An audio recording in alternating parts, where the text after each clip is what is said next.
Here's another math puzzle for you.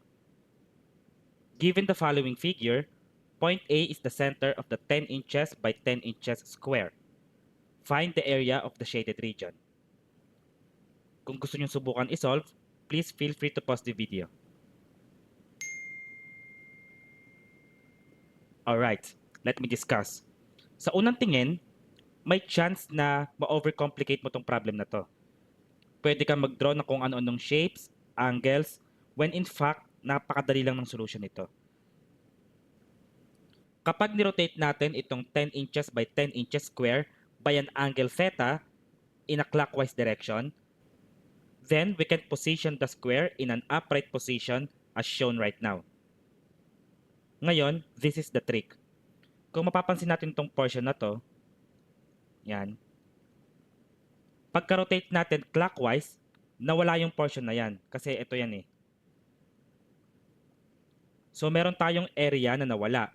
However, nabawi yan. Kasi itong portion na to, originally wala yan.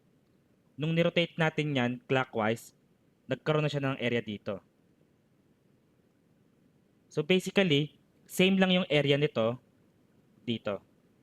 Okay? So para makuha yung area nito, kunin mo yung area nito. And by the looks of it, mas madaling makuha to kasi naka-square na yan. Take note na yung point A dito, yung corner ng square na yan, is coinciding with the center of the 10 by 10 square. So, ibig sabihin, yung length nito is 1/2 nito. Therefore, 5 units or 5 inches rather. Tapos, itong side naman na to, kalahati naman yan nito. So, 1/2 of 10 again is 5 inches. And as you can see, we have now a 5 inches by 5 inches square. And the area of a square is just side times side. So 5 times 5. Therefore, the area is equal to 25 square inches. Yung area nito. Therefore, consequently, the area of this region right here is 25 square inches as well.